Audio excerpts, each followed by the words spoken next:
அனைவருக்கும் வணக்கங்க.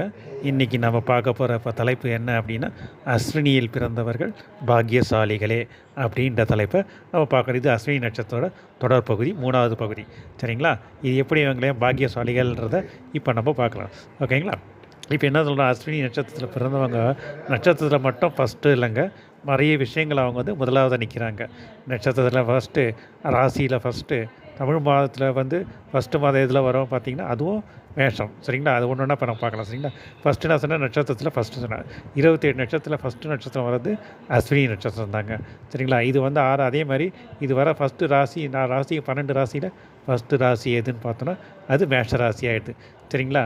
அது மட்டும் இல்லாத இந்த அஸ்வினின்ற எழுத்து பாருங்கள், ஃபஸ்ட்டு எழுத்துனா ஆ. ஓகேங்களா? தமிழ் எழுத்தில் ஃபஸ்ட்டு எழுத்துனா எழுத்தில் அதுவும் ஆ. ஓகேங்களா? அதே மாதிரி நீங்கள் இது இங்கிலீஷ் நட்சத்திரத்துலேயும் எடுத்திங்கன்னா அஸ்வினி ஆ. ஓகேங்களா? அதே மாதிரி இதில் இன்னொரு விஷயம், அதாவது இது இங்கிலீஷ்லேயே எடுத்தோம் அப்படின்னா ஆல்ஃபபெட்டிக்கலில் ஏ. ஸோ அஸ்வினிக்கு அங்கே ஏ. அதேமாதிரி ராசின்னு இங்கிலீஷ் எடுத்தீங்க அப்படின்னா இங்கிலீஷில் மேஷ ராசி ஏரிஸ்னுவாங்க, அங்கேயும் ஏ. ஸோ அங்கேயும் இவங்க தான் ஃபஸ்ட்டு நிற்கிறாங்க. தமிழ் மாதத்தில் ஃபஸ்ட்டு மாதம் எது? சித்திரை மாதம். சித்திரை மாதம் எதில் வரும்? அதுவும் மேஷ ராசி 1வது. ஸோ அங்கேயும் இவங்க தான் ஃபஸ்ட்டில் நிற்கிறாங்க. ஓகேங்களா? அது மட்டும் இல்லாத இவங்கள ஒரு குடும்பம் எப்படி இருக்கணும் அப்படின்றதுக்கு இவங்கள வச்சே சொல்லிடலாங்க அஸ்வினி நட்சத்திரம். ஏன்னா இவங்க அந்த ஒரு அமைப்பு இந்த இதில் நட்சத்திரத்துக்குள்ளே இருக்குங்க. அது என்னன்றதை இப்போ பார்க்கலாம். சரிங்களா? மாதா, பிதா, குரு, தெய்வம் அப்படி சொல்கிறோம் இல்லைங்களா? ஸோ இங்கே இந்த மாதான்றது இங்கே சந்திரன். இப்போ நட்சத்திரம் நீங்கள் எந்த நட்சத்திரம் பிறக்குங்களோ அதில் தான் சந்திரன் இருக்க போகுது. ஸோ அப்போ இங்கே அஸ்வினி நட்சத்திரன்றப்போ சந்திரன் அங்கே தான் இருக்குது. ஸோ வந்துச்சா. அதுக்கு அடுத்தது பார்த்திங்க அப்படின்னா இந்த மேஷ ராசியில் சூரியன் உச்சமாவது மேஷ ராசி தான். ஸோ அங்கே தந்தையும் வந்தாச்சு. ஓகேங்களா? அதே மாதிரி இது இவங்க இந்த அஸ்வினியோட நட்சத்திர அதிபதி கேது. கேதுக்கு யாரை வணங்க சொல்கிறோம்? பிள்ளையார். ஸோ அவரும் இங்கே வந்துட்டார். ஓகேங்களா? இங்கே எந்த ராசினா ஃபஸ்ட் ராசி மேஷ ராசி. இந்த மேஷ ராசிக்கு அதிபதி யார்? முருகர். ஸோ அவரும் உள்ளே வந்துட்டார். சரிங்களா? அதே மாதிரி இந்த நட்சத்திரம் சந்திரன். சந்திரனுக்கு யாரை வணங்க சொல்லுவாங்க? பார்வதி. ஸோ அப்போது பார்த்தா என்ன ஆகுது? சிவன் ஃபேமிலி ஃபுல்லாக வந்துட்டாங்க. ஸோ குடும்பம் எப்படி இருக்கணுன்றது இந்த நட்சத்திரத்தை வச்சு நட்சத்திரக்காரங்களை பார்த்தே நம்ம கற்றுக்கலாங்க. அது மட்டும் இந்த இதில் வேகத்துலேயும் இவங்க தான் ஃபஸ்ட்டுங்க.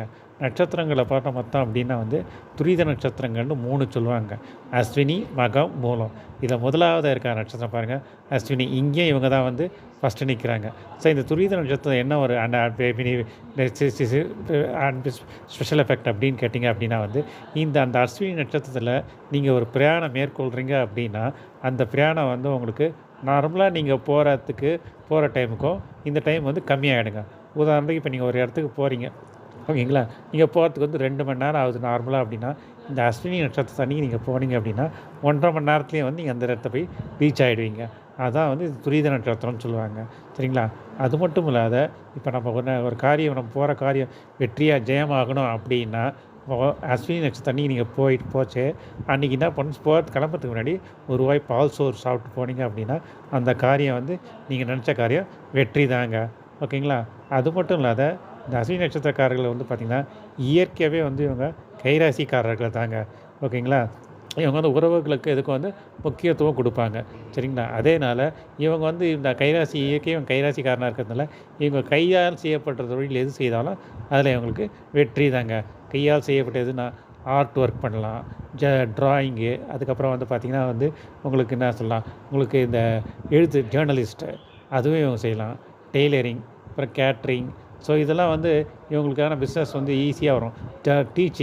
டீச்சிங் மெயினாக சொல்கிறேன், டீச்சிங்கும். ஸோ அதெல்லாம் இது பண்ணுறோம் இல்லைங்களா? ஸோ இந்த மாதிரி இதில் இது பண்ணிச்சு இவங்களுக்கு படிப்பு சம்மந்தப்பட்ட இதெல்லாம் இது பண்ணிச்சு இவங்களுக்கு நிச்சயமாக வெற்றி தாங்க.